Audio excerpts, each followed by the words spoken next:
ಕರ್ನಾಟಕದಲ್ಲಿ ಯಾರ್ಯಾರ ಚರಿತ್ರೆ ಏನು ಅಂತ ಗೊತ್ತಿರೋ ನಿಮ್ಗೆ ಲಂಚ ತಗೊಳ್ಳೋದಕ್ಕಿಂತ ಮರ್ಡರ್ ಮಾಡೋದು ದೊಡ್ಡ ಅಪರಾಧ ಅಂತ ಗೊತ್ತಿಲ್ವಾ?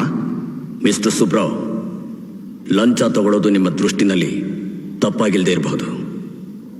ಆದರೆ ಒಬ್ಬ ಪಬ್ಲಿಕ್ ಪ್ರಾಸಿಕ್ಯೂಟರ್ ಆಗಿ ಸರ್ಕಾರಿ ಸೇವೆ ಮಾಡ್ತಿರೋ ನಿಮಗೆ ಕಮರ್ಷಿಯಲ್ ಸ್ಟ್ರೀಟ್ನಲ್ಲಿ 2 ಕಾಂಪ್ಲೆಕ್ಸು, ಮಲ್ಲೇಶ್ವರಂನಲ್ಲಿ 1 ಥಿಯೇಟ್ರು, ಕಲಾಸಿಪಾಡಂನಲ್ಲಿ 3 ಬ್ರಾಂದಿ ಶಾಪ್ ಹೇಗೆ ಬಂತು? ಎಷ್ಟು ಜನ ಅಮಾಯಕನ ಸುಲಿಗೆ ಮಾಡಿದನ್ನೆಲ್ಲ ಸಂಪಾದನೆ ಮಾಡಿದ್ದೀರಾ?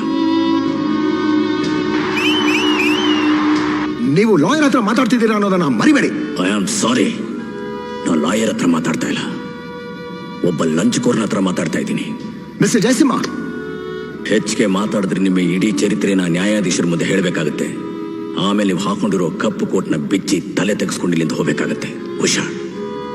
ಯೋರ್ ಆನರ್, ಇವ್ರು ಮುಖ್ಯವಾದ ವಿಷಯನೇ ಸೈಡ್ ಟ್ರ್ಯಾಕ್ ಮಾಡ್ತಿದ್ದಾರೆ. ನಿಮ್ಮ ಗುಟ್ಟು ಬಯಲಾದಾಗ ವಿಷಯ ಸೈಡ್ ಟ್ರ್ಯಾಕ್ ಆಗೋಯ್ತಾ? ಇದೇ ಮೇನ್ ಟ್ರ್ಯಾಕ್. ಪ್ರಸ್ತುತ ಸಮಾಜದಲ್ಲಿ ನಾವು ಕಾಣ್ತಾ ಇರೋ ಮೇನ್ ಪ್ರಾಬ್ಲಮ್ ಲಂಚ. ಇದೇ ನನ್ನ ವೇದನೆ, ಇದೇ ನನ್ನ ನೋವು. ನಂದೊಬ್ಬಂದು ಮಾತ್ರ ಅಲ್ಲ ಯುವರ್ ಆನರ್, ಪ್ರತಿಯೊಬ್ಬ ಭಾರತೀಯನ ನೋವು. ವಯಸ್ಸಾಗಿರೋ ಸ್ವಂತ ತಾಯಿ ಕಣ್ಮುಂದೆ ಸಾಯ್ತಾ ಇದ್ರೆ ಕಾಲ ಧರ್ಮ ಅನ್ಕೊಂಡು ನಾವು ಕಣ್ಣೀರು ಸುರಿಸ್ತಾ ಇರ್ತೀವ. ಅಂತ ಎಷ್ಟೋ ಮಹಾತಾಯಿರನ್ನ ಹೆತ್ತ ಭಾರತ ಮಾತೆಗೆ ಲಂಚ ಅನ್ನೋ ಮಹಾಮಾರಿ ಸೋಕಿ ಅಕಾಲ ಮರಣದಿಂದ ಸತ್ತು ಹೋಗ್ತಾ ಇದ್ರೆ ಅದನ್ನ ನೋಡ್ಕೊಂಡು ಹ್ಯಾಕ್ ಸುಮ್ಮಿರೋದು your honour? India is the greatest country your honour. 10,000 ವರ್ಷಗಳ ಧಾರ್ಮಿಕ